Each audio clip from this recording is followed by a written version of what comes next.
Hey everyone, welcome to the Horror Show. I'm Cecil Laird. Luis Hernandez. And I'm in Fuego here, and we just finished watching the 10th and final episode of the first season of Preacher. Wow, was it not necessarily what I was expecting. Maybe not for viewers either. I'm a big fan of the comics, but there was a lot of good in here. There was some fantastic casting, and we're pretty much just going to do a full-on spoilers discussion, impressions of the series. We know there's going to be a second season. We are right where maybe some people thought we were going to be at the end of this season. So let's just get into it, man. The first thing that needs to be said is that this ended up being sort of a prequel to this actual comic series. Yeah, which is an interesting out, I guess is the way to put it. It's an interesting approach. To build mystery behind the characters, and like I always told you, it was. I always felt like it was going to be an introduction. I think after the third episode, I was like, I think this is just going to introduce people, and then after this season, we'll jump into the comic. I think, frankly, they could have saved themselves a lot of grief from fans if they had just said that up front. Been open about it. Actually, that at first was a little troubling, the fact that we only got very teeny bits of the Saint of Killers, and anyone not familiar with the comic would have no idea who this guy was, what it had to do with the story overall. It would be just a random cowboy story in the middle of this sort of Southwest Texas story, or wherever the hell this place that is off the map by the end of the series. Anvil, Texas. Yeah. But wherever it is, even after all that, it felt out of place the whole season. The last episode actually tied it in a way that made it worthwhile, in my opinion. Yeah, I thought that was great. Like when we get to the episode where we see the Saint Killers, and you're like, okay, what's this have to do with everything else? And then when they come back to it, you're like, they come back to it in the finale, and they basically show all of the pieces of the Saint of Killers story that they've told they sprinkled throughout the first 9 episodes. They sort of do abbreviated versions of a recap, and then they show sort of the resolution of that, where you find out that the reason they actually showed it to us again is because it's literally a loop. Yeah, and it's almost like what happens with Roland in the Dark Tower, how Kaz a wheel, and like you're in some sort of purgatory type hell or whatever. Enough with your nerdy. I have to give my references. Enough with that. Enough with it. No, it literally turns out to be a loop that he's reliving his final evil moments in hell,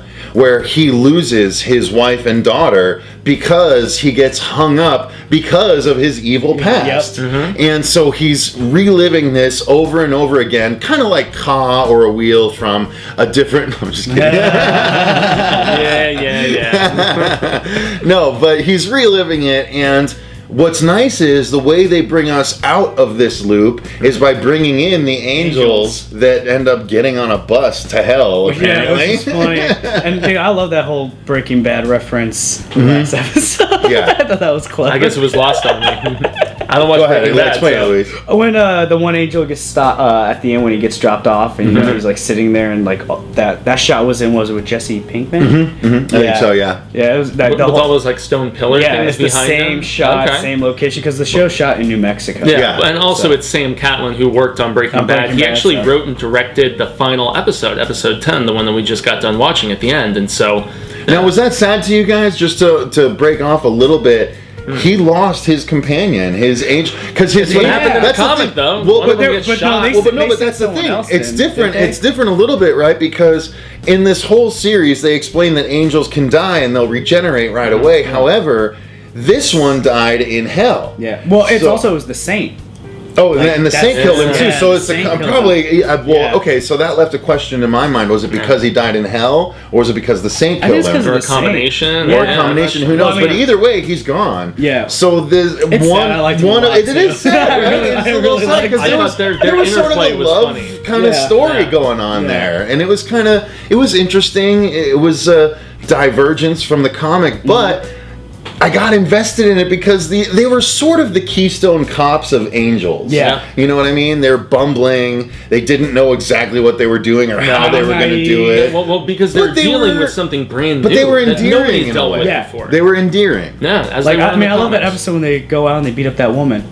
Well, there's that.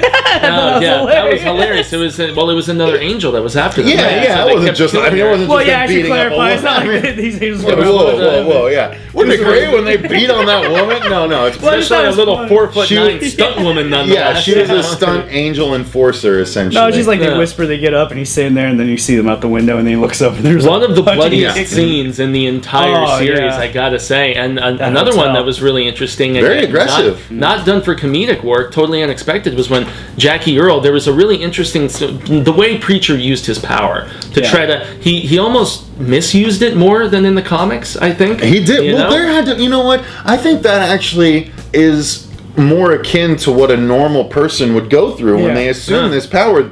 They would misuse it at first. Yeah. They wouldn't immediately decide to use like with Arseface, because we all know what happened to him if you've watched up to this. That was a big change from the comic, but a very effective one. Yes, worked. Like he's definitely. I think Arseface is definitely going to be the John Wayne.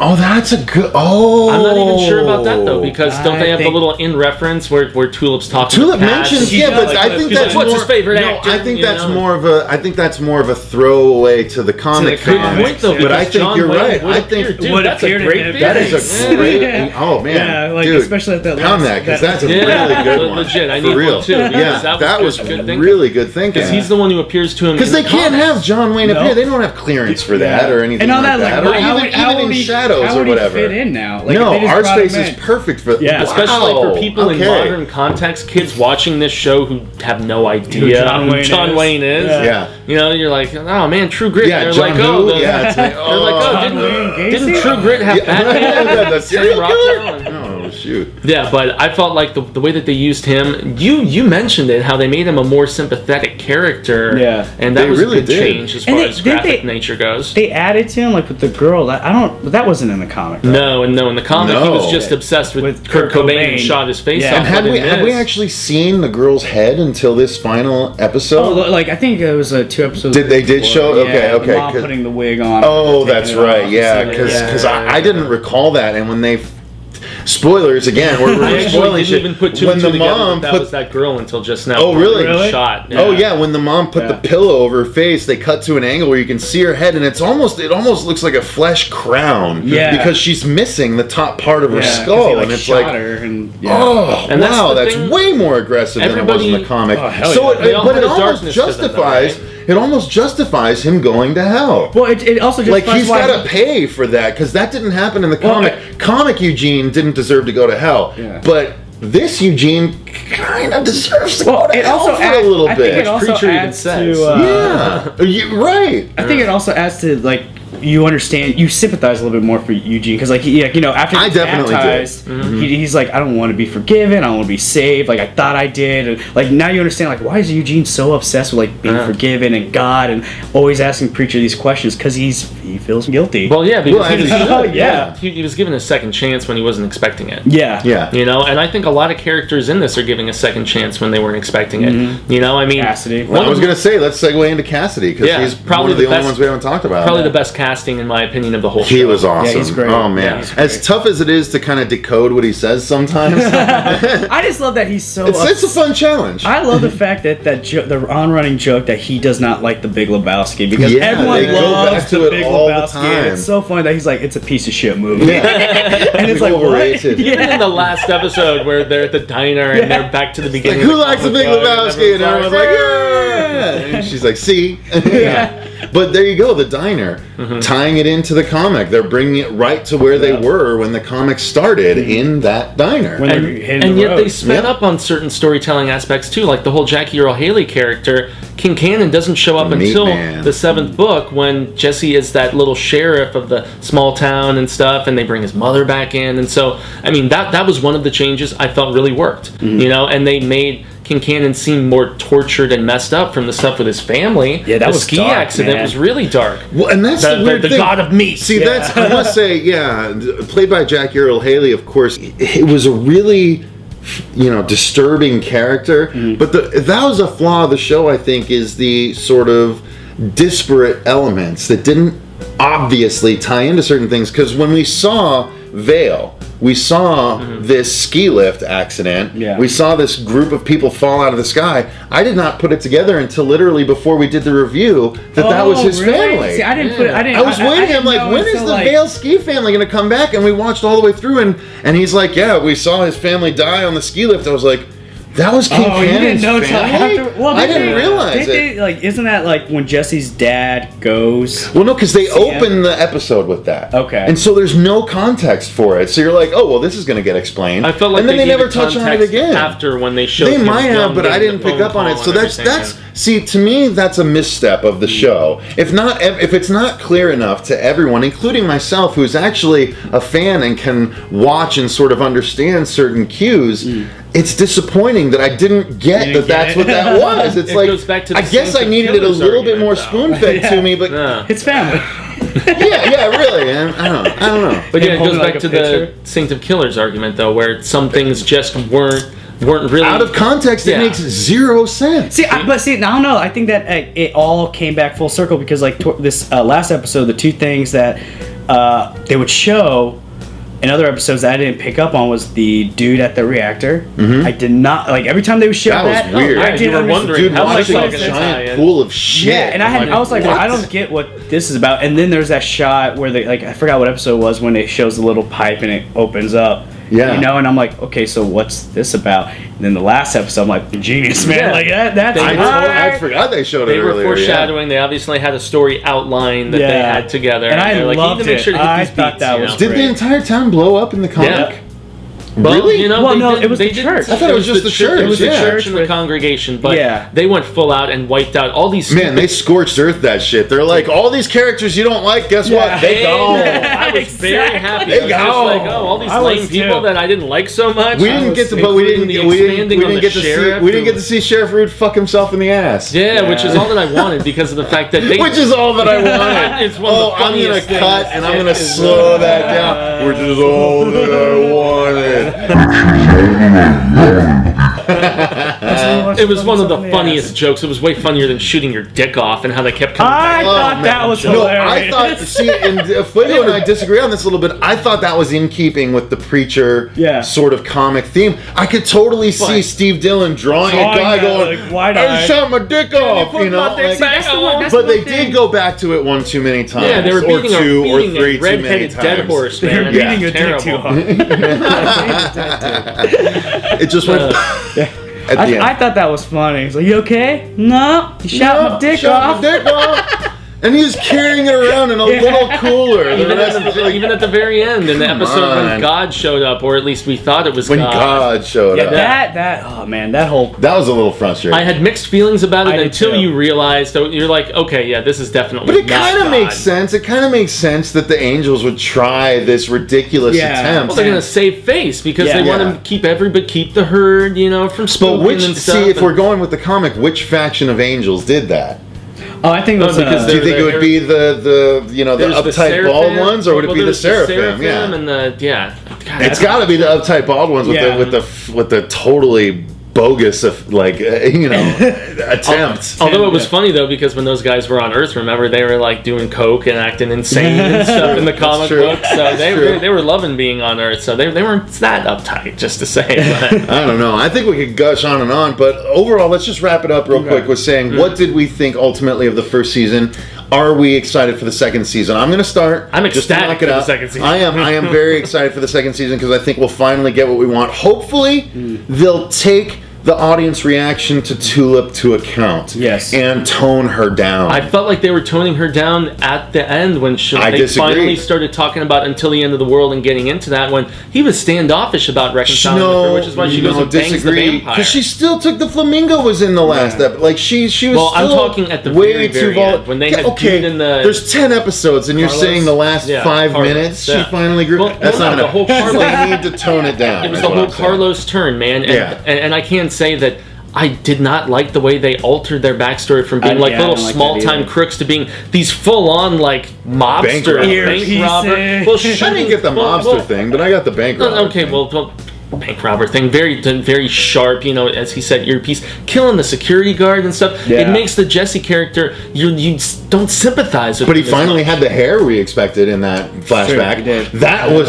he had the sort of the mullet kind of thing going that he has in the comic. I was like, oh, that's what he's supposed to look like. Yeah, exactly. Yeah. So that backstory I didn't like, just like there were some of the other characters that they changed things up on Tulip, for instance. But a lot that I did enjoy, and I thought the casting and performances from most of the leads, Dominic and Gilgan's Joseph Gilgan. Yes, Gilgan. I can't. Gilgan. Basically, that Irish vampire that I love so damn much, man. Cassidy. Yes. Cassidy. Yeah, tremendous work, and I'm pretty much glad that town is off the maps. Again, it would have been nice to see Sheriff Root try and do what he needed to do. Well, because he's a character they changed so much, because he didn't give two craps about his son in the comics. Yeah, he was more of a dick in the comic. Yeah. Big time, and they tried to he make was him a dick in the show too, But he was then sympathetic, and you kind of felt sorry for him. eventually, he was like a good guy. Eventually, kind of. Well, hey, you even felt bad for King Cannon at the end, holding his meat child daughter. and stuff. Oh, so is King Cannon dead now then too? I'm assuming Yeah, they're they're all all, dead. all The whole dead. town. So they was can't wiped out. revisit the King Cannon No. storyline. No, Oh. they moved it up, man. Dude, it's so funny how Yeah. like that last episode with them in the diner when the news is on about Jesse and Cassidy and Tulip are oblivious that Anvil like is gone, and they just hit the road. And they're like, all right, let's go find God. Yeah. Like, They went for French fries instead of Yeah. sticking around in town. They lucked out. Before we wrap it up, I have to say How that, far are you going to drive for French fries? That's what I was wondering. right? Like, what?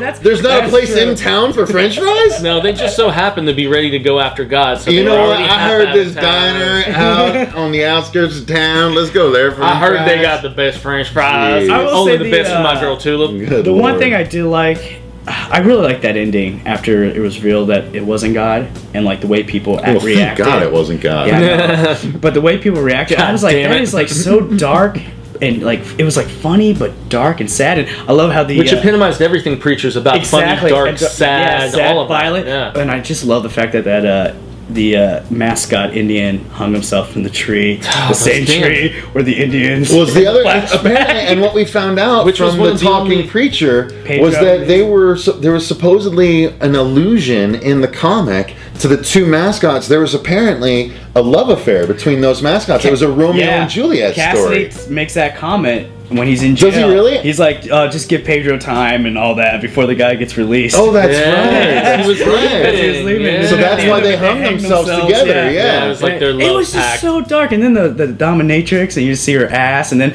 it cuts And her she face. blows has up everything. She has the ball gag in her mouth. I was like, When all that he wanted was to mess around with his With his wife. wife, and She yeah. doesn't want it. She's Yeah, just like, because, yeah, baby, because yeah, we his can watch wife a is an movie. uptight prude. Yeah. The whole He goes and freaking gets it time. somewhere. I love the way they ended it, and I love that on-running joke with Tom Cruise. Tom Cruise has died. This footage just coming in from a Church of Scientology service Cruise was presiding over when apparently, and details are still coming in, he spontaneously exploded. When it's like Tom Cruise final That's flight. what it and was. It He flew gets into the- shot up in the I was like, Cruise's last flight. I was like, did they mean Tom Cruise? Yeah, it's Tom Cruise because he dies in like the first episode. Did he? And I didn't remember And that. later on, a few episodes, they Mission Undead or something like that. It's his funeral, and then this was his, I guess, final Mission Under. Oh Something my like God, that. That's hilarious. No, I missed Mission- that. Lots of Mission in in the morning or references, something like which that, yeah. actually probably shows we need to rewatch this. Yeah. Because there was stuff sprinkled throughout that went over Yeah. his head, went over my head, all of us. It was more layered maybe than my judgmental glasses of loving the book so much went into realized initially. Yeah, I agree. So, I don't know. I think we've talked about it enough, you guys, but I like say it. we reconvene for next season and talk about Yeah. that once it comes out. But for now, thanks very much for watching. I've been Cecil Laird. Luis Hernandez. Gracias, I've been Javier Fuego. Leave your comments below if you liked it yourselves or if you're going to watch it now that we've talked about it. But otherwise, until next time, remember, stay scared. Read Garth Ennis.